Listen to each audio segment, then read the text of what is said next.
and really it was launching an ad and a advertorial in a coffee shop. And 24 hours later, we spent $100, made 120, and I was fucking hooked.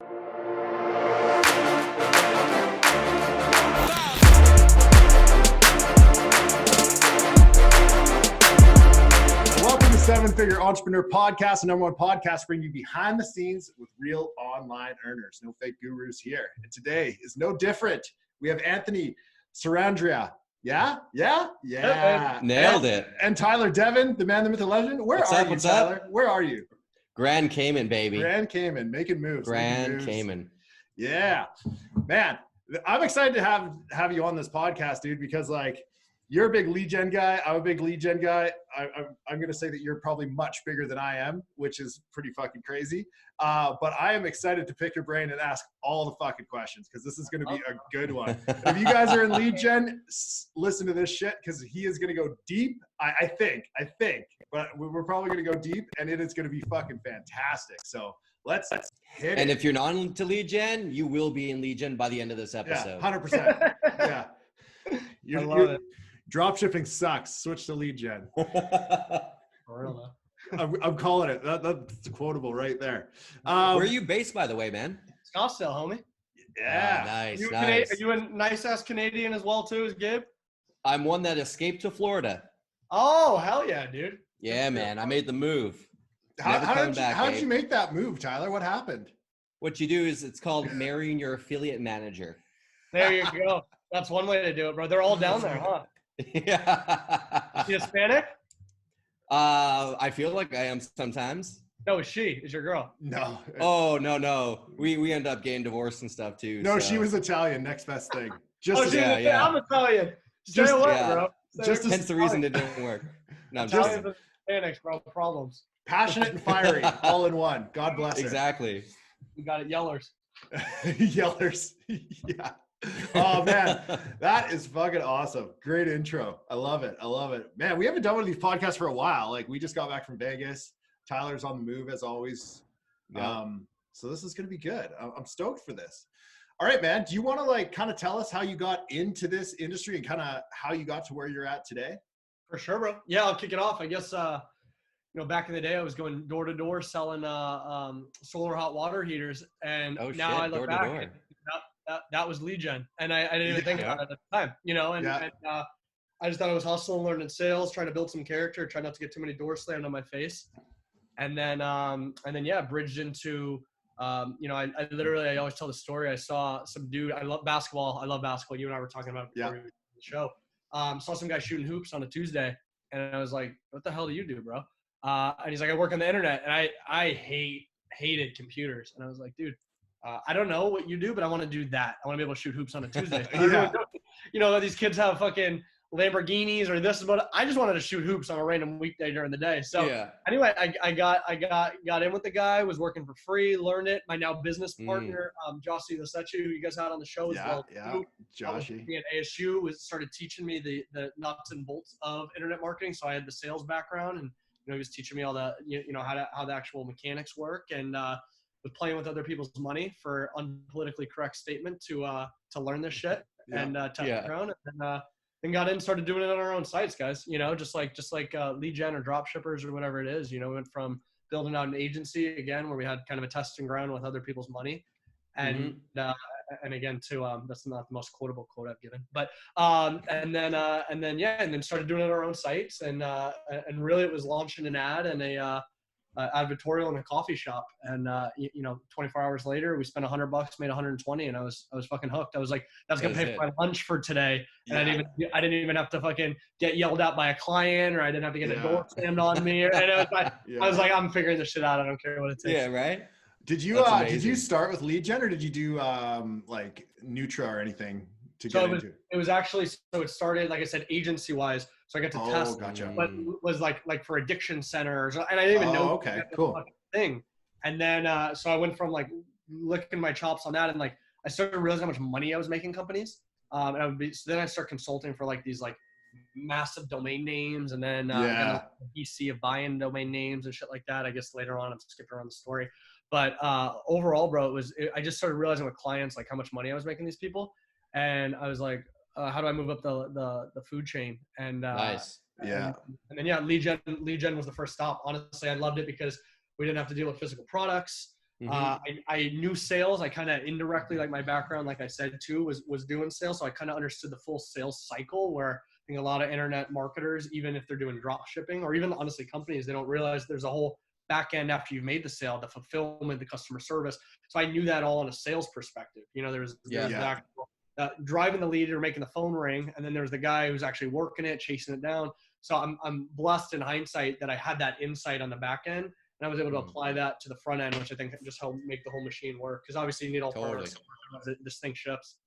Absolutely, man. It's good to have the full context, because then you can understand where your client's coming from, what you need to do on your front end, changes you can make, how that impacts down the road. That makes a lot of sense, dude. And bro, that could apply to you own a brand, or you own an agency again, or a product, or lead gen. It applies to the whole thing. It's really looking at the full cycle of the customer cycle, because it all plays nice. If the LTV, lifetime value, is there for any of the things I just mentioned, you can demand more on the front end or get paid more. You know, so focusing on that, how do I drive people cheaper, is has always been our focus.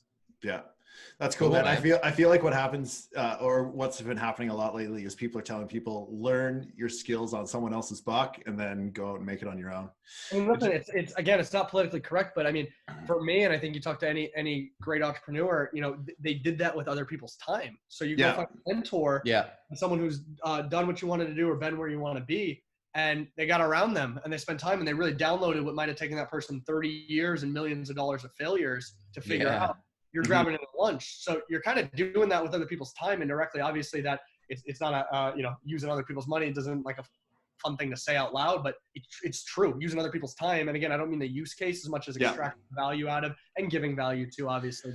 Totally. Make it a two-way street. I went to the Tony Robbins business conference. I think it was like 2 weeks ago now. It was 5 days. West Palm is pretty awesome. But one of the biggest things he said was proximity is power. And that really rang home, because anything I've ever done, or a lot of things I've done where I found success, is because I've been around other people. And even my story online, similar to yours, man. I met a guy who was driving a fucking convertible BMW and having brunch every day. I'm like, I like brunch.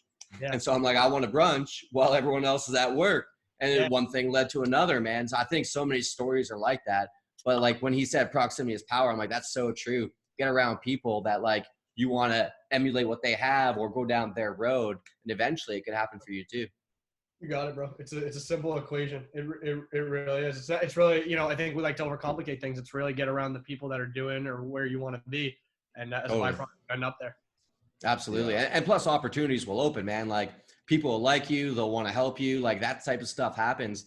If anything, I feel like our industry is really great for that, man. Like a lot of people I know who are in it's because they were brought in by someone else. For sure. Like there's not necessarily a whole lot of guys where it's like, one day I just started running Google ads. Like I run into those, but it's more people like me or you or Gabe. It's just like we met some guy doing something and now we do that thing too. And we do it better or whatever it is. But like it started somewhere. Mm-hmm. Bro, you know what? I want to go down that for a second, especially in our space. And I think in a lot of marketer space, because of, again, we can sit in our underwear behind a computer and make money. That like what you just mentioned, I think is actually there. It's happening for sure, but I don't think it's happening enough. And I see this scarcity mindset in the space where like I might get something to click or pop, and I'm like, I don't want to tell anyone, like, versus the exact opposite. Like you said, I think at least for myself, and it sounds like you guys have experienced too, the more I share, the more I give, or here's what's working for us today, the more I'll get messages of people saying like, oh, I tried this and learned this. Oh, have you tried this software? With like, the more open I've been and give, the more I've received, which has allowed a lot of the stuff to be successful versus like people in the space, even early days, you're like, oh, this keyword is popping. It's like, I'm not going to say a word to anyone. Otherwise, they might steal my shit and they might get my thing. It's like, dude, that's going to happen regardless. It's like, what stops me from getting the iPhone? It's branding, it's speed of innovation. Like there's all these other modes to build around relationships. Absolutely, man. Around your business. There's nothing stopping, someone in China from making an iPhone, but why do we buy Apple iPhones? It's because of all, they iterate by the time you come out with it. So if you bet on yourself and your speed of innovation among, some of the other things I mentioned too, I think you're always going to win out in the long term versus the scarcity mindset that, you can become rich off scarcity mindset, you become wealthy with abundant mindset. Mm-hmm. Agreed, man. Agreed. I think that leads to another thing too, which you said, but like the reverse of it is like never get complacent in this game, because things are changing, and it's not always something even new. It's just like something that didn't work as well before is now working fucking great again because no one's doing it. Like I heard guys are killing direct mail right now. You got it, bro. And it's funny, yeah. You focus on. Well, I learned or read somewhere. You know, you focus on what everybody else says doesn't work, and you double down on it. I remember we made $1 million off lead ads when everybody said lead. Like we literally on one of our verticals didn't even have a website for like a year. We were making like multi-million dollars off lead ads, and everybody said that shit didn't work. And we were like, let's figure out how to make this shit work. You know what I mean? And it's like, so you nailed it. It's like direct mail, all the ugly dirt. Like it's Facebook ads are fun. We still do Facebook ads and being dramatic here, but like, I don't want to do Facebook ads. Everyone's talking about it. If they're talking about it, it's too late at that point. It's like totally. CBD. Again, I don't mean it just like this, but everyone's talking about it. You probably missed the boat, bro. You know what I mean? Yeah. I find that for jumping on niches too, because like me personally, I just run affiliate lead gen shit. So I'm always like testing new stuff. And once I see like a niche or something pop, I'm like, I'm going to ride this train as hard as I can right now, because I know it's going to be dead in like 3 to 6 months. You got it, bro. You got it. The capitalize. But at the same time though, like all you take is that skill set, you apply to a new vertical, new traffic source, whatever it is, and you're like pounding the game. 100%. So let's talk about like, cause I know you do a few different things, man. I know you guys got the branded e-com. I know you guys got the lead gen. Like, I think we were maybe talking call center. I'm not too sure on that. Like, what is it, everything that you guys got going on? Yeah. So we own or I'll speak for myself. I own a portfolio websites in the health space and some products, but really our main focus I'd say as of the last 2 years, I've really taken the shiny object syndrome. I've tried to suppress the shit out of that. So before when I was doing 10 different things, I've really said, what's something, a space, an industry I can double down on? And as you guys know, for us, it's landed on the financial space to help American fix their financial issues. And how can I just think about that all day long? And that kind of like drilled down thought process where my day revolves around like a distressed American has really allowed so much clarity. And now I go to the right conferences, and now I have the right conversations. Now I read the right books, not how to write in Facebook ad books. You know what I mean? They're how to handle a debt collector, or they're, how to refinance your home on your own, like all these things that are going to play back. So for us, that's really been our biggest focus is really connecting a American with financial troubles to a actual servicer. If we're not service them in-house, which would be, in debt, we sort of, help them. But, gotcha. That's been my massive main focus, that one, I've been talking about the most, and two, that I truly do spend 90% of my time on that. And it's for a reason. Did you guys start with affiliate on this and then move into it and build your own brand? Gotcha. You got it. Yeah, you got it. It was similar model, again, playing with people's time or money. Like it was the same thing there, playing with it. Nice. Metrics, and then move up the value chain or ladder. And that's not always the right case. Like even for like a drop shipper, like maybe it's not right for you to go source your own product and get it out, or like, it depends where you're in life, what you want to do. But like totally for us, it was, it's moving up the value chain in which way makes sense. But that's not always good, dude. It's not always good to, I think, just add shit to the next level if that doesn't fit your lifestyle or what you're looking for. I mean, we've gone back and forth with numerous things, having looking 30 reps, having 1, having 0. You know what I mean? Is it a digital product?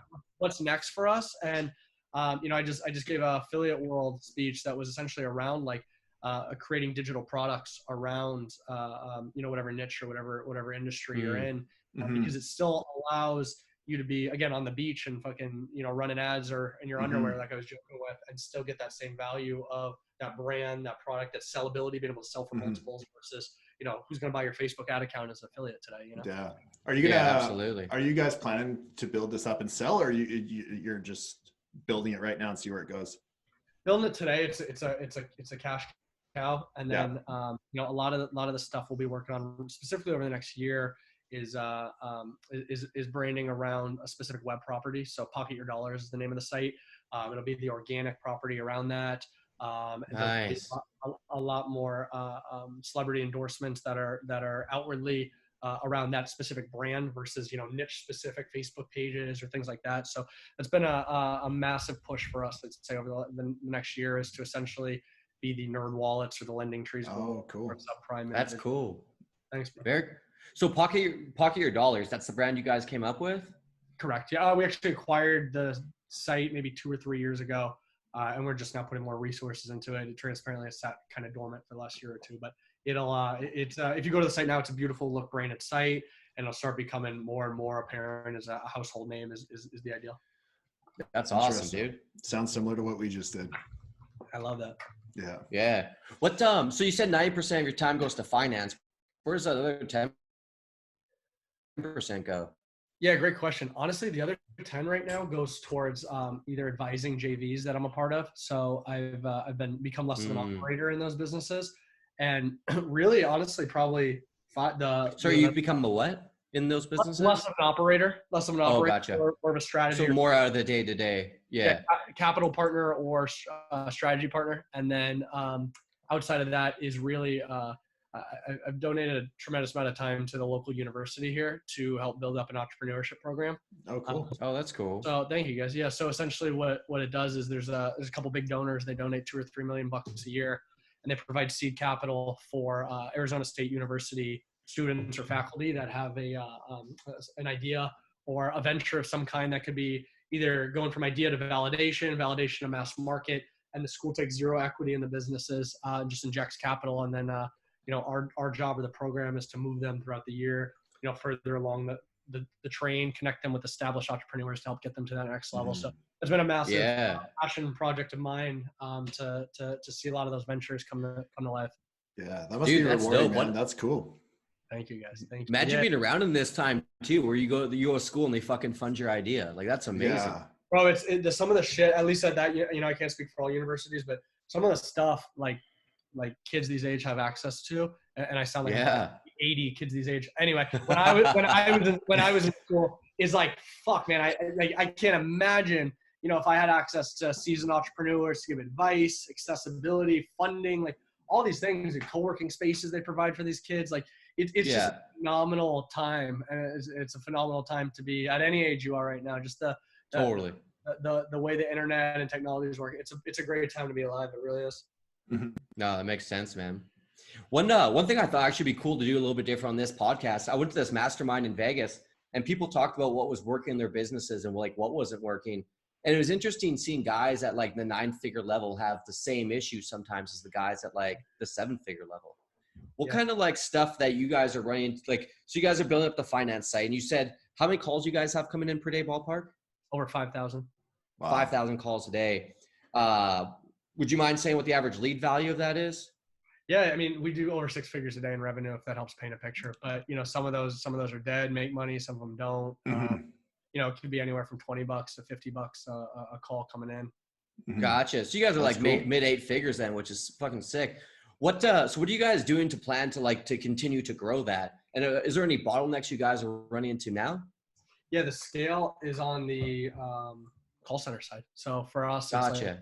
If you're a lead gen or an e-commerce product, it might be on the fulfillment. So it's really we're aligning ourselves in industries or partners that have the scale. So for instance, for us, it's been a big circle to get into the insurances of the world that have 5,000 reps on the phone, and they can spend $1 million a day on leads coming in. So that's been the biggest bottleneck for us, is determining these spaces that are able to handle the scale that we're able to drive. So that coupled with, do we come out with digital products that are able to fulfill and scale at a high rate is another option for us. So those are the biggest needle movers for us to be able to scale, and things that we've got our sights on over the next year or two. Do you find when you scale that the call centers can't close as well with the high volume? I think it depends on the partner, right? So if they're sending to their top reps, and then all of a sudden it drops down to tier 2 or something like that, for sure you're gonna find that. Yeah. But honestly, not noticeably. And again, that may be because transparently not being granular enough on the weeds to give you a good answer there. But fair enough. Not apparently, but you would think philosophically, yes, it would. That would definitely be the case, because you probably have top 10, 20% are killers, or maybe 50% are okay, and then the bottom 20 are probably shit that need to get fired and replaced. Yeah. Cool. Gotcha. Man, people listening to this too, man, I think you just laid out a perfect example of like what to think about with the markets you go into. Like, go into a market where there is scale there, because you could cap out like probably faster than you know of. 100%. I'd say that's one. Number two, like I've realized, and maybe you guys are in the same boat here, the importance of, you know, what's on the other end, again, of me driving them. And it's like, do they have good call center reps? Do they have the same kind of high risk tolerance mindset as myself? Are they able to spend at a high level? Or, you know what I mean? Like, are they able to get scrappy? Like if I tell them to answer the phone, God bless, are they doing that? You know what I mean? Like the Christian, you know what I mean? Or whatever that is. And that could apply to anyone on the podcast, your lead gen, you have your own brand, you're a drop shipper, whatever that is. It's like, what's your customer service look like? Or the brand that you're running affiliate traffic to for e-commerce, like how does their upsell look like, and like really getting involved on that side of the business and making sure you're aligning yourself not only with the right people but also helping them and hand-holding them on that. It comes back to you as well too. So one, yes, the scale for sure, but two, it's like whose ear can you grab? Because the catch-22 is now I go to a State Farm and they don't fucking care who I am. They don't want to talk about it. And I send them $0 in business. So it's really tough to get something off the ground when I can't get their ear to be like, hey, this is a different lead than you're used to getting, or, you know, here's how it comes. So you need to work them a little different. So there's this middle ground of like, do you start with the little guys and then move to the big guys? Do you find a medium tier? So there's really I don't have a perfect answer for you on that, but I wanted to make that a note too. It's something really to be aware of, no matter how you're driving traffic. This could apply to an agency owner too. The people you're taking on as a client, like, dude, you better research the shit out of them, because I remember like, I'll just give one last thing. If there's, I don't know how many agency owners are in here, but there definitely is. Perfect. We were running traffic and we had web development shop A and web development shop B that were both paying us. I swear to God, it was a copy and paste pay-per-click campaign, both nationwide. This guy was like, hey, for every $1 I spend with you, I get $4 back profit. Holy fuck. This guy was like, I haven't closed a deal in 4 months with you. Wow. What's the difference? It's the business. Yeah. You can't paint shit gold. You nailed it, bro. You can't paint shit gold. So and on that flip side, this guy's probably making me look better than I should have. 4-to-1 profit. You know what I mean? Like, you know what I mean? So that's equally, if not most important when you're going out there. Because what did this lead to? This led to referrals. This led to a good morale internally. This led for us to scale. Totally. This led to your guys' leads suck. No, they don't. You know what I mean? So that's just something I've matured in my marketing career to realize the full scope of what's going on. And really, that's almost more important to me than the ads. No, dude, it makes sense. I've seen definitely similar experiences when you start selling, like through a network, or if there's like a site where you're sending the traffic to, like you get pretty much no transparency other than they say your quality's good, your quality's shit. For the most part, there's no real visibility. Like I know we had this one app rate come in super low one time, but I'm like, this is good Facebook traffic, and the last guy was pumped, so I don't know why you're not pumped. You ask things for like calls and stuff, but you get nothing. So man, I love how the fact that you go actually after business, if you can talk to the business owners, because that's really, you get the meat of the information. And again, what you do on the front end affects the back end. You can actually quantify that. For sure. And like I said, they could save your ass on the back end too and make you look better on the front end. That's right, man. Yeah. I mean, what about go ahead.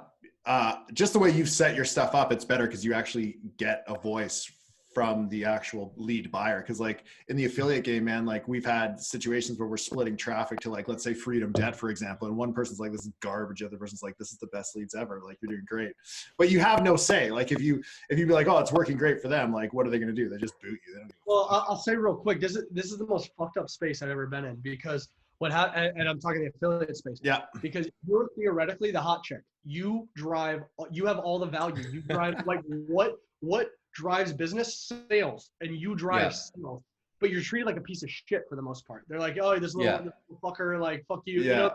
To this day, it blows my mind. I'm waiting for it to switch eventually. But I think it's, you know, if you're an affiliate, I think it's like, or even an agency, like it's what you tolerate. Like even an agency or like, you know, treating you like shit, calling you on a Saturday night. It's like, if you're good, obviously, like you're the hot chick. Like you should be called, you know, like you're the one that, yo, what are you doing, Mr. Client A, or what are you doing, Mr. Lead Buyer A, versus like, we're the guys that get the fucking, you know, kicked in the ass. It's like, it's so ass backwards. I don't even want to get too deep in that, but it's I really don't understand it. And I think it just comes back to just affiliates, ad agencies. It's like, what do you, like, do you tolerate eating the shit, or you realize like, yo, I'm the one driving the value here. And the second you do that, I think it's a mental shift. You start communicating differently and you start getting viewed differently.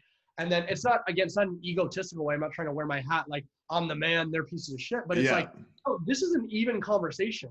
If anything, like, on the other side, like, you want this to work, we gotta have a conversation. Like, I'm not just some guy you're talking to in a basement. You know what I mean? So anyway. Yeah. No, it makes sense. I like it. Preach. I like it. Yeah. What you cool dive into some traffic sources? Do it, bro. Yeah. So you guys run a little bit of like a lot of different shit, more or less, don't you? Yeah, we do. We're very heavy on Facebook still. Very heavy on Snapchat, YouTube, even native search. So we really touch a gamut of things. And then to your point, we've really, even over the last 6 months, dove much more heavy into direct mail, into TV, and it's interesting. More and more, and even radio a little bit, not as much yet. But it gets back to that theory of like where other people not focusing, and let's double down in the area. So if everybody says direct mail is dying, I want to double down in direct mail because there's opportunities there. I'm starting to see the pricing and the CPAs starting to level out. So at first it was, a traditional media, very expensive. Like, oh, you could drive, Facebook is cheap. Remember back in the day, that was the thought. It's like, Facebook is cheap. And it's starting to really go like this as advertisers are bumping budgets here, even like big Fortune 500 companies or branding, people are running ads, things like that. This is starting to rise because they only have so much inventory. And these guys are like hungry as shit. They'll come in with a price and you're like, nah, half that. And they're like, okay, fuck it, I got nobody. So it's like this really become more and more of a focus for us than even online, which is so funny because this is my background. So now I'm learning like how to buy TV spots and how the fuck when you mail. Dude, how the fuck do you buy TV spots? Dude, it's interesting. So they come in blocks, right? So you buy it's gonna be me, fucking Charmin Ultra, and I don't know, I'm making some shit up, whatever. A lawyer. In this block, you don't know which one you're gonna come. Is it what part of the show is it the front half, the back half, the back? And it's like there's some shit going down there too where they'll scrub it, where they're like, you don't know if they actually ran the spot. Like you gotta have checkers on that, which is crazy. Wow. Very negotiable. You can buy remnant TV ads, and it's like literally like think about like real-time bidding online or shit like that, where it's like, they have that for TV. They have that for TV, bro. And there's like a spot about to rip, and they're like, I got no advertiser in there. They're like 30 cents on the dollar, give it to me. And you're just like sitting there, you're like, boom. It's almost like day trading in a way. Wow. Which is really funny. And then, it's really down to the placement. So it's a lot less like, it's a little bit more spray and pray for sure, but it's a lot less like layer a lookalike of it. It's a lot more like, wow. How do you measure that if it's working? For us, we try and, it could be a short code text. So it could be like, text this number back. Like the call to action, I think, has to have attribution. So there's a phone call, a text for even e-commerce. It's like text this for the special rate, or it's like a unique URL. So it's like XY, Anthony's waterbottles.com, and it's go to waterbottles.tv.com. Gotcha. So things like that. So even gets back to brandability. We've even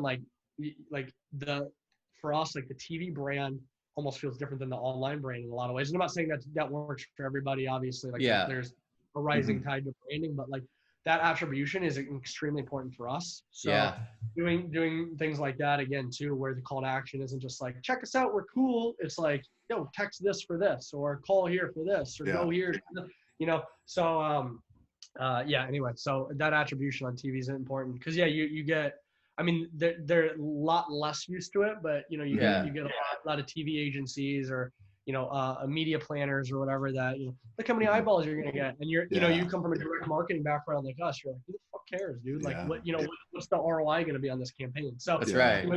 You get the right people, you have to go through the right minutia, but it's the same thing if you were to hire an ad agency. Some of these ad agencies have like college kids that are like, not there's anything wrong with college, college kids that have green looks prettier than blue. It's like, okay, you know what I mean? Like versus like irrelevant. It's the same challenge of finding the right people that have those expertise. And what traffic source are you more excited about? Sorry, Tyler. Yeah, my number one excitement traffic source right now is probably native ads, and the reason being is the scale is there. So I know people talk about it, but it's Facebook, and then it was Snapchat, and now it's TikTok, and then it's like, what's the next crack pipe hit? Like native and honestly Google Display for me have the scale, and again, they're the redheaded stepchild, right? Like when you think of display, like branding or like shit doesn't work or anything like that, or native, you think of like a chick showing her like tits on you know, on the bottom, and you're like, oh yeah, scammy, scummy. So those are the two most exciting for me traffic sources, transparently, if I'd be looking at if I was an internet marketer. I don't want to tell you fucking direct mail, because you're like, I run Facebook ads. I don't have fucking 100 grand for that. But like for native display, I would definitely, I'm most excited about over the next 6 months, report back on the results there. Native stable too, man. I feel like every native guy I know has been playing that game for like the last 10 years. It's true, bro. And again, too, it's like you get back. I remember like our Snapchat rep was like, it was like, yo, our CPAs weren't hitting. He's like, oh, I'll discount it 10%. Like, it's not necessarily like that with like a Taboola Outbrain type stuff, but I'm just saying, like, they're hungry for advertisers. So they'll work with you. Support can sometimes be better. And like, there's these things that like you forget, like they're a business that need to get advertisers as well too. So they're a lot more scrappy to help you in a lot of ways. I'm not saying all of them or anything like that, but I'm saying overall, specifically on the native platforms, like I think you can find some winners, you know, on some of these like middle tier native platforms or stuff like that. We'll see. Yeah. Agreed. That's cool. I've definitely heard a lot of guys talking about the middle tier native platforms, and like we have friends that do pretty well on those, especially with like fitness, diet, stuff like that. They've been able to get some pretty decent scale, some consistent ROI. They've been happy with it. For sure, brother. You got it. On TV, man, if you were to launch a TV campaign, how much would you recommend someone start with minimum? Because you think TV, bro, you think Super Bowl, you think $1 million for 30 seconds, you think you're going to see Janet Jackson's boob. Like, that's what you think. What is the reality? Pray to God. What I would say is, I'm going to transition this conversation a tiny bit to connected TV. I think it would be is a phenomenal place for a lot of marketers to start, because it brings the that kind of bigger, like if you're on TV, automatically as a consumer, you're like legit, because if you just like you said, consumers you grew up with. Right. Or you're like, they must spend $1 million to be on here. Like you're on TV, you know, on TV. Like, so the Hulus of the world, that connected TV has that same, bridges that same like bigger than life, like legitimacy. It automatically, just because you're in that, like you're a Facebook ad, you don't necessarily get that, oh, they run Facebook ads, they must be legit. Yeah, like, you're mixed. Yeah. You get that. Hulu or a TV, you're like, must be legit if they're on TV. Because I don't see big brands on TV. Yeah. So connected TV brings that, but also brings the digital side too, of the targeting, the attribution, things like that. So the connected TV is really where I would start. And the other thing is too, you get like you take a traditional TV media buy, like I got to fork up 25 grand, 10 grand, like upfront, maybe 100 grand to get a real test budget going. Like a lot of people don't have that capital to be able to start with, and I know that. And which is again what keeps that barrier out for a lot of, like, that's why you see mostly recognizable brands, because you have to, you know, you pay up front and you're like, have the cash back, versus like Facebook ads, you know, $50 in, you're like, pause, this sucks or whatever, or scale if it's working too here. So transparently, I'd say connected, and honestly, same thing as you would a Facebook budget. Maybe, you know, start, depends on your market, your risk tolerance, where you're at today, but you know, $5 grand, $2 grand, $3 grand, you can you really start seeing like, is this have some legs? And I'm not saying, are you gonna have a 3-to-1 ROI with $5 grand, $3 grand? I'm just saying, like, to get your chops wet, to be like, I get the platform, I see the tracking, like, ooh, I maybe need to focus on the creative a little bit more than I would before, like all that shit. Like that's all things that, like, I think you can accomplish with you know, getting your feet wet, versus like having to take out a small business loan to fucking decide to give it a whirl. I would have never thought about Hulu. That's sick. I almost called it fucking Huli. Hey, that's what I show, Silicon Valley, bro. Oh, I love that show, man. What about so I imagine, because I know we do this internally, every time we can get a competitive advantage, we take it. And especially if you guys have the call center, that just leads the door for a lot more opportunity, I assume. Elaborate on that a little bit, but yes, I would agree. Is there any like opportunities you'd recommend for people who want to try to build a bit of strategic advantage around their campaigns? 100%. So I would stick, and this is the presentation I gave, I would stick something, I love that question, thank you. I would stick something in between yourself and the offer, to where you're, and it's something we're getting better and better at, so we're not great at it. So do as I say, not as I do right now. But, putting something in between yourself and the offer, to where you're actually owning the customer. So is that a download of some kind? Is that getting them, again, to text you, opt in? Is that downloading a digital product, paying for a digital product, which is what my conversation was around? Like, what is that in between? where you own that customer so that you can cross monetize the shit out of them with things that actually. So I'm not saying blow them up with 9 different things, but when you can spend, so if you and I are running the same campaign, if I can spend double you, I'm gonna win all day long. You can destroy me. I'm gonna win all day long because I can spend double. And you're competing, or people are competing on the CPA level. You're like, how do I get cheaper? It's like, how do I extend the lifetime value on this so that I can pay more? So the more we've been wrapping our heads around that, I think the more you wrap your heads around how you're able to do that, you realize the front end allows you to take TV, because TV CPA might be doubled out of Facebook, but I can compete there with somebody else because I'm able to monetize the guy.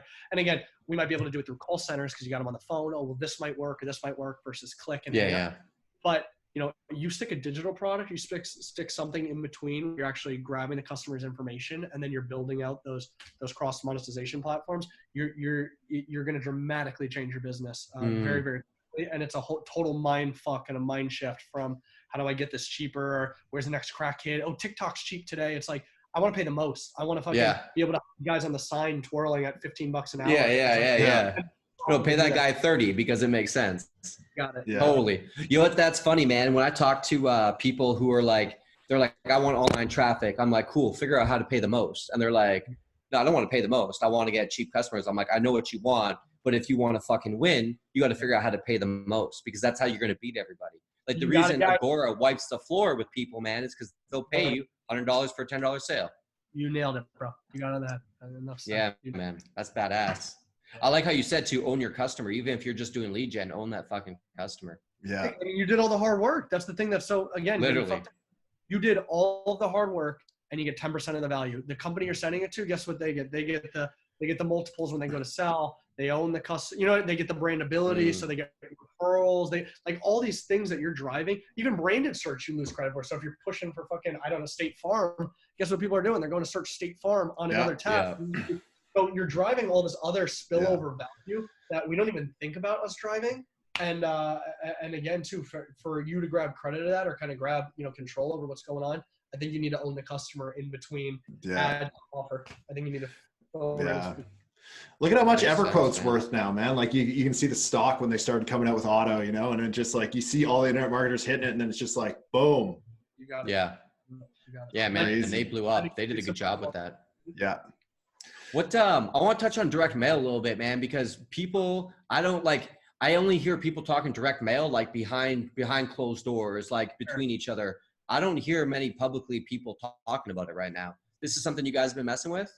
Yeah, it is, bro. So there's a lot of, and I'm just trying to bridge the gap mostly between an internet marketer and this. So the easiest thing is there's a, I don't remember the name of the company. I'll have to send it to you guys. You can put it in the link or something, but there's literal direct mail companies that will retarget your customer. So essentially take a guy who, if you're doing e-commerce, add it to cart, didn't buy, they'll cookie that guy. I think it's off the cookie. They'll match the parcel data. They'll get that person's actual physical address, and then they'll send them a direct mail offer. Like even that out of the gate is just it's the dude. best. Are you serious? Yeah, it's the best way to get your feet. Oh, what the fuck's the name of it? Pebble Post. I think. Pebble Post is a good company reference. There's one other one, but that one should at least get you on a rabbit hole. But that's the easiest way for I think a lot of internet people to I think it's Pebble Post to get wet in direct mail, and you just choose the furthest down the sales funnel that didn't convert for you. Send them direct mail and start there, and then from there you can work up and say how do you start direct mail. Are you using plural campaigns, which is personal URLs, so it'd be like Anthony.com/Gabriel, Gabe or whatever there, and like so it feels more legit, or it's like reference whatever, like you can get your feet wet. But that retargeting, and I'm gonna Google search to catch myself here. Pebble. I think that's the one, dude. So you might have just increased everybody's ROI with that fucking nugget, bro. Does the retargeting, like direct mail, does it push them back to a website, or can you order like directly from that piece of mail? So website. Gotcha. Website. Cool. It gives them back the website, so it'll send it and it'll come to you and it'll be like, go here for the 10% off. Smart. Whatever the angle is, or call here, whatever you're trying to drive. Fill out your form here, like whatever that is. But it's an additional touch. And again, it's a different touch, and just get your feet wet with it again too. I'm not saying you're going to make $1 million off retargeting your traffic. direct mail, but every dollar counts. It starts opening your eyes too, right? Like it starts like it's any platform, like very few people I think started day one and just, started making money, and you sure shit didn't start, you weren't a millionaire out of the gate. So just saying, if you have campaigns working and things and you're trying another platform like direct mail, it's not going to click overnight. The goal should be learning.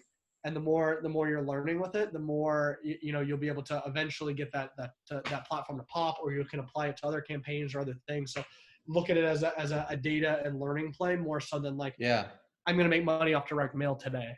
Yeah. Yeah. Damn. Crazy. That's cool though. Cause depending on your average order value and shit like that, like it could be a drastic play.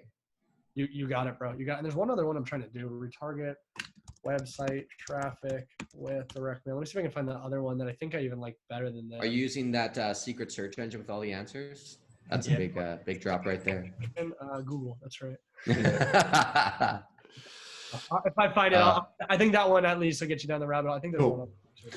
That's dope, bro. Thank you. That's a solid share, man. That's really cool, man. So let's talk about the big beast, Facebook, and kind of how you manage that. And do you guys run into any account issues running the lead gen stuff? We did go back about a year and a half ago. Knock on wood again too. But we really haven't run into as many issues as you would think, especially in higher secure categories as finance. But no, we haven't had as big an issue, which again, I don't know what it is. All of a sudden, maybe Zuck needs his stock price to look better, or maybe he's gotten some pressure off of him a little bit. But I find all of a sudden, Facebook gets moody and you got to ride the waves, and then it resurfaces. But we haven't had as much issues now. Gotcha. So nothing really changed in that year for you. It's just kind of the way it worked out. Let's see. What's a good share with that? No, not on accounts going down. I would say overall, it's such a massive thought process for us to diversify outside of it. It had been, and it still is. And I feel like we've got a much more stable chair today than we did even 2 years ago, even a year ago. But it's consistently for us. It's like, could I run a business if Facebook told me I could never run another dollar there? Like, how long would I be making money for? Would I be making an hour, a week, a month? And that's a diversity play. That's also the owning the customer play that I mentioned. So there's all these other things. It's like, how do you build more stability to your business if Zuck came and knocked on your door and said, you're not allowed here anymore? And you've got, I'm not saying Facebook's bad. There's multi-million-dollar brands built just off Facebook ads. Yeah, for sure. Great. I'm just saying for us, like the conversation internally is always like, this is great. Let's run it, of course. But how can we apply what we're doing here to here, to here, to here? And it's like those profits almost, I don't want to say fully, but a strong percentage of profits from this are reinvested into some of these direct mail campaigns, TV, Snapchat, YouTube. They're reinvested because these other platforms, ideally, we're just building legs. Is Facebook still your probably top where you spend the most money these days? Yeah. Yeah. Cool. But not, if we talked again 2 years ago, I would have said 90%, 95%. If we talked a year ago, I would have said 80%. I would say now it's probably closer to the 50-60%. Wow, that's a big change, man. It's exciting. Necessary though. Thank you. Yeah, it's been a lot of work, a lot of lost money. It's a lot of it's a lot of investment. But it feels really good to be able to say that. And I would really challenge the shit out of anyone listening, regardless of what you are. Again, whether you're an agency or this or that, like you're relying on one thing, bro. It's and again, it doesn't mean it's a bad thing. It's just it's something to be mindful of and think about. I feel like you're talking directly to me right now. directly to Gabe's soul. Oh man, I lose accounts weekly. So I guess this is kind of a personal question, but for myself, selfish question, but what would you say the next best traffic source to go to is? I know we talked that you're excited about Google and native. TV, bro, you're a fucking TV buyer now. I don't really fit that. Hulu. Hulu. Honestly, we've seen a lot of, believe it or not, a lot on Snapchat and YouTube really getting back to, and just Google search. Like it's not like rocket science. That's really the next three I'd look at is I look at it transparently, a YouTube and a Snapchat's a similar ad unit to a Facebook. Yeah. So if I'm speaking to you as a friend, I would say check those out. They're pretty close, especially if you're running video content. If you're running static content, maybe it's a display and a native, but running video content, those are very similar social media rich mediums that I would tell you to give a shot for sure. That's cool, man. This might be a detailed question, but does Snapchat, you know how Facebook has the pixel that learns, is Snapchat similar in that respect or no? I believe so. You're asking someone who hasn't transparently launched an ad in about 2 or 3 years. Gotcha. I'm still involved heavily on the strategy, but as the day-to-day, that might be. There's nuances for sure. I get that. What about the age demo on Snapchat versus Facebook? Because I find we're going like 35 plus most of the time, right? That makes us as well too. I think you'd be surprised. And again, it's and again, I'm not an advocate for Snapchat in any way, and I'm not. But they or non-advocate, but you know, and don't quote me on any of these stats, but let's say 7% of their users are over 35, and they've got 100 million people. That's 7 million people you can get in front of. And I'm just using round numbers. But it's still it's good audience. It's not their main audience, which is why I think it's fucking 13 to 20. But they still have enough user base that I think it's worthwhile to at least dive into. But as we see with any platform, the age increases the longer they. You got, I think, longer the platform's around. Yeah. That too. I think kids start on it, then you know, parents eventually want to be cool and catch up. Yeah. They get on that thing. It's like me. Like I really don't use Facebook anymore, but like my parents do. You know, so I think it's that natural movement where like even Snapchat, you're on TikTok, where like my dad's on Snapchat now, and it's like because he heard it was so cool to be on there from all the kids. And then now the kids are going to TikTok where like dad's still on here. You know what I mean? So I think there's a natural attrition of platform to platform. Not always. And again, social media is relatively new. That's just something I've been seeing. So. That's funny, man. I'm trying to become a TikTok star right now, but people don't really like my dance moves. So I'll follow you. No, I'm fucking with you. I just follow cat videos and.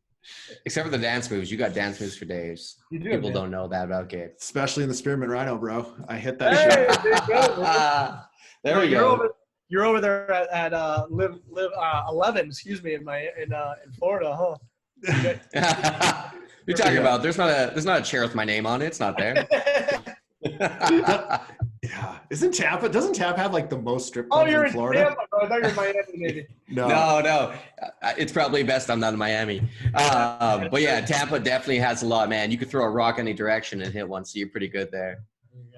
All I remember is there's one with like a UFO on the top of it, and I was like, that place looks seedy as fuck. Oh, bro, it is on the inside too. Dude, but Old Scottsdale's a damn good time. I went to the Waste Management Open last year. Bro? Oh, last year. Yeah, dude. My boy had a cabana on like the 18th or 17th, maybe. He says the 18th, but it felt like the 17th. But regardless, he had a cabana at the Waste Management Open. We went out to Old Town Scottsdale. How would you know what hole you were on? I was talking to you during that event.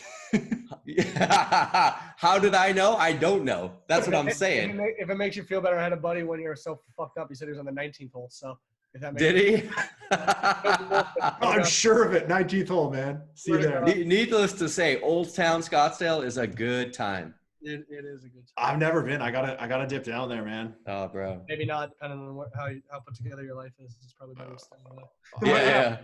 Averagely. Gabe's supposed to get married this year, so it might not be a great idea. No. We'll bring her in handcuffs. Anyway. Yeah. Next question. Moving on. Tyler, take it away. Talk about your team, man. Like, so you said like you spend 90% of your time on the Legian stuff.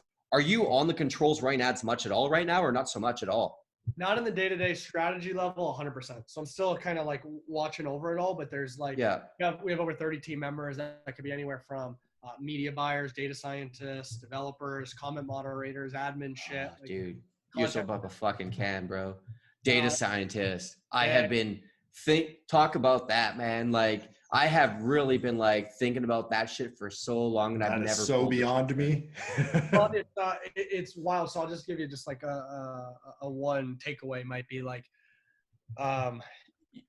you know, some of these platforms again are you forget there's humans on the other side because a lot of them can be so predictable, right? Like especially on like Google, like if you've ever run heavy search traffic, like your CPA is like relatively the same, and you have like relatively the same amount of like clicks every single night. Like it always befuddled me that they were like, it's different people every day. I'm like, dude, this shit is like the same shit. And obviously there's some more volatility on Facebook, but point being is like, data doesn't lie, and I don't think it happens by accident. So when you have someone in there that can understand the nuances and like put together like actual correlations to a 35 plus person that's on in the afternoon that also lives on the West Coast, and there's a correlation there that like that's someone we should go after and build out segmented campaigns around, it's like becomes powerful, and you can actually start seeing like a legitimate click on that. And so I would say, even if you don't understand, because I'm not a data scientist, I think I'm great at math and data and I understand it, but like those correlation points, like I'm able to digest that and make an actionable decision off of it, but I'm not the one shifting through and doing, pivot tables on Excel to realize that there's correlations here and shit. And I'm just using that as a, as technical as I get. Yeah. But point being is like, I would challenge everyone who runs any type of marketing to actually find someone who does not understand marketing. So for us, our best stuff comes from a data scientist that has no fucking clue how to market by definition, because he is blind to the fact that, oh, this should convert better than this, and a red button grabs attention better than an orange button. He doesn't care. He just reads the data. No, all he's looking at is numbers, and he doesn't know what the fuck he's looking at. But he knows that like segment A should win, and like so I would say even going on an Upwork and finding someone who's got a good background, data scientist, even if it's for like part-time or consultative, be like, hey bro, like if I'm going to download a bunch of shit out of my account, like here's all my data, like can you find anything that like feels good to you? Like even like that conversation gets you down the rabbit hole of like understanding the benefit of having someone who is, a data scientist or somebody who can actually make literate terms or actionable decisions out of data. And again, the littler they are knowledge marketing, the more I actually want them. Totally. Wow. Yeah. Because they literally just look at the data. I fucking love that, man. I've talked to, me and another mailer, we talk all the time. We're like, we should get a data scientist. Like we should each like even hire the guy and both dump our data and both learn from each other and just split the cost of them. And we've just never pulled the trigger, because it's like one of those things we just like, and like every time I think about would the value be there, I feel like it's a no-brainer. I feel like for sure. You might find out that email too, there's a drop off when on the blank of the blank, you know what I mean? You're like, oh, that means I should switch up the headline or the subject line for email too. Like you'll be able to translate that into marketing actionable items. Like it's like, it's totally worth it. And again, if nothing else, like you learn some cool shit and you're like, oh, that is cool that most people are older, that blah, blah, blah. Like you will learn something. Again, I'm not saying it's going to be the golden key to make you a multimillionaire, but you'll learn something. But it'll give you incremental, like it should give you incremental benefits. That's awesome. For anyone who doesn't know what we're talking about, basically like you basically hire a nerd to look at your data, more or less. It could be a cool nerd. We're all nerds here. We're all internet nerds. We're all nerds. Not to put anyone down, but basically look at your data, break it down. And like, there could be things like, hey, when you run this ad on, Google, your lifetime value of the customer is double or whatever it could be. But there's like things that they could pull out of there that you would never know, just look at the surface. Sure. Yep. More or less. That's and that's badass. What about bringing on media buyers? Do you bring on guys with experience who are in the industry, or do you take like people who are like not involved at all? Like bring on ex-military guys who know how to shoot a gun, but they've never ran a Google ad in their life. Like what's your guys' approach? Yeah, that's a really awesome question. So I've done both early on. I hired people for their passion for their space, trust, loyalty, work ethic, and low ego. And this is when I had more time and I was able to train them how to media buy. So I would rather clean slate. Now the experience is a little bit more important, but it is definitely not the first thing I hire for. First thing I hire for, again, is really able to collaborate with the team, because you're really an artist if you're a media buyer. So sometimes if you're like, hey, I don't think segment A doesn't look like it's working, you're like, I painted this, dude. Fuck you. You don't like green. You know what I mean? Like that is so dangerous. And I've had that internally. I've had a guy who's like, green is the best. You're wrong. Fuck you. And you're like, whoa, dude, like took that way too. So low ego, being able to collaborate as a team player, and then really passion for what we're helping with. It's like I always joke, like I always use this analogy, like my buddy owns a lawn mowing or a landscaping company. And you're like, yeah, we cut grass, but we got to turn it over. I go, dude, you don't cut grass. You give fathers back their Saturday. Like you legitimately, you would foster it. Like, so that conversation, even internally, like we do it on our ads. We have those conversations. If you like us good marketers are like, get your Saturday back. But like, are you having that internally? Like, is there a clock up on the wall that's like how many hours ads? Like those things are, and I'm not doing it for free hours, but it's like my guys on Saturday night are like thinking through like, man, someone going through this. I wonder if this would do it. Like, it's literally like they're consumed in it, and they're going to pour that much back into it. And I think you can always teach the trinkets. And the good thing is, you mentioned it earlier in the podcast, the tactics of the game change so rapidly. So theoretically, like, someone could come in today and be a better media buyer than me in the next 3-6 months, because they're learning the tactics, and and if I just take a back seat and I don't do it, I'm fucked. So I think the tactics could always be taught. I think that risk tolerance, low ego, teamwork, I think that should be the number one hiring factor above a guy that has a shit ton of experience, because a lot of times they're in their way or something like that. Yeah. Do you ever run into issues where your media buyers are scared to spend or scared to lose? You know what? I just said risk tolerance because that thought came in my head. That in itself is a massive skill, and I think it comes from the top down, right? So, like, I had one of my guys misspent $35,000 overnight, and guess what I did? I said, "Great job, bro." Yeah. And he goes, "What?" I go, "Great job, dude. That's fucking awesome." He goes, "I forgot to pause the campaign." I go, "Fucking awesome, dude. It means we're like really getting after it. You're running daily campaigns instead of lifetime? Nice." Yeah. So he's like, "Oh shit, I can lose $35,000." And he was like, "Dude, I've been sick to my stomach for the whole night." And I go, "Don't be. Let me know." Yeah. Cool. And it's like, those conversations from the top down are so important, because now, to your point, when he's not going to spend $50 and be like, CPA is not there, pause it, and he throws the baby out with the bathwater, so those conversations with your team and even with yourself, if you're media buying, is a massive skill set, and it's learned, number one, and it's trained, and it's really trained from whoever's actual card is on that account. It has to be trained by them, and if you're not overly training them to spend your money well, and again, so I'm not saying reckless, but if you're not overly training them to lose money and to get excited about losing money, there's a massive opportunity cost loss that you're not even seeing you're losing. So I lost $5,000 on paper that day, but I've made millions of dollars because I tolerated that. So my opportunity, if I got mad at him, I would have lost millions of dollars in opportunity cost versus the $35K I saw. Totally. Yeah, you could have lost a perfectly good person that would have made you millions down the road. Yeah. Person or again too, even if he doesn't leave, his again, risk tolerance is totally shunned. He's jaded. Yeah. What that's a good tip, man. I'm glad you shared that. Yeah, agreed. What's your thought process on hiring agencies? Great question. I'm sure the right ones are good.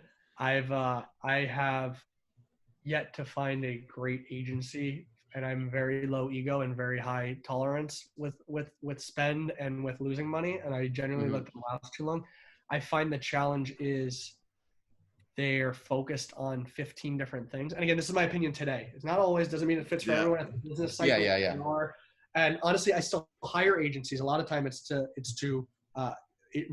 going to sound so funny. A lot of times it's for me to lose enough money to get pissed off enough to hire someone full time. Like, I will literally, like, if I want to do direct mail, I'm like, cool, let's hire this direct mail agency. Losing money. I'm like, I got to get someone on that fucking just pays attention. Like, all right, let me get this guy who's a 6 out of 10 on direct mail. But all I'm thinking about all day is my business. And eventually it's like, and I'm not saying every time, I'm not saying it works for everyone. For me, it's clicked like almost every single time. That guy who has full attention is more important than expertise or skill set. That attention is the most important for me. Again, that doesn't mean it fits everyone. That doesn't mean it fits where you are. It doesn't mean it fits business today. For me, agency's best value has been losing enough of my money to hire someone full time. Yeah. It's funny because that same thing always comes up, man. Like, I find some people like agencies, but the majority of people are just like, yeah, it hasn't really worked out so hot for us. And it's not everyone. And it doesn't, and it matters where your business is too, right? Like, if you're not moving and scaling and you're fucking spending, a G a day, $500 a day, maybe like the delta's not that important. When we're spending, tens of thousands of dollars an hour, sometimes like that delta, even a 5% variance of better, like, is very, very noticeable. Yeah, totally. So again, I'm not hating. I own an agency. I used to run an agency. Like, I'm not hating on it at all. And for most businesses, they're actually fucking great, because you're going to get someone in there that doesn't know shit, that is kind of, jerking you off and isn't great at their job and whatever. Like, a lot of times you can lean on the experience.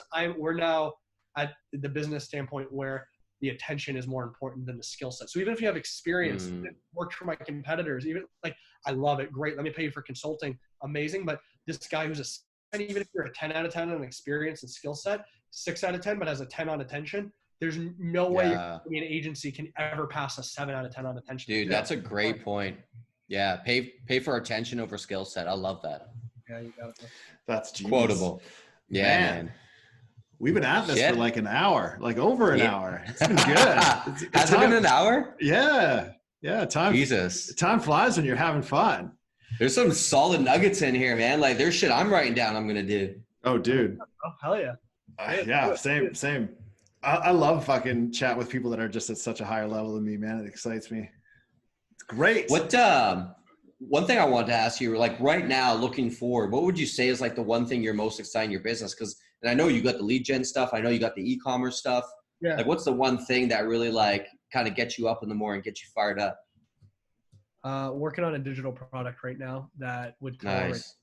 So that's what's most exciting me. It's been a lot of work because I'm used to, if you're a lead gen guy, you're an affiliate or whatever, it's launch an ad, fucking URL and go, where this is a lot of a time overhead, making sure the product's built out right, the consumer flow.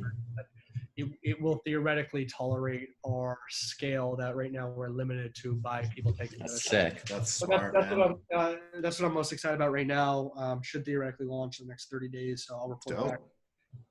Success is there, and anyway, it's that's what we're most excited about today. That's awesome. That's really cool, man. So, and you can pass on this if you want, man, but if anyone wants to reach out to you, is there a good way to do it? Yeah, I'm super active on Instagram. It's just my name, Anthony, S as in Sam, A-R-A-N-D as in Dad, R-E-A. Okay. And yeah, feel free to shoot me any message. I'd love to help. Like I said, I'm big in the, I find I get more value out of a mentor relationship than a mentee. So I love doing stuff like this. Like I'm not pitching anything. I don't make a dime off this. I potentially create competitors on this. Like it's really my passion. I feel like I get more out of this than someone gets on the flip side. I think anyone who's ever been in that mentor-mentee role hopefully can relate on some level to that. So yeah, feel free to reach out. I'm happy to help and give any feedback. That's awesome, sick, man. Tyler, you got any more questions? I know you got a million questions, but I do, man. I do. I always have a ton of questions, man, but I think we'll wrap it up because usually we try to hit it for an hour for the audience, bro. But dude, seriously, thank you so much. Thank you for giving your time. Really appreciate it, man. Yeah, dude. Definitely a lot of nuggets to be dropped on this. I'll be letting you know how some of this shit does, dude. That was sick. Yeah, bro. I really appreciate it. All right. Thanks everyone for listening today. For everyone watching, please do not forget to subscribe to our YouTube. And for everyone listening, please give us 5-star review on iTunes, Spotify, or Stitcher. Thank you, crew. We will see you on the next one. Later, guys. Thanks.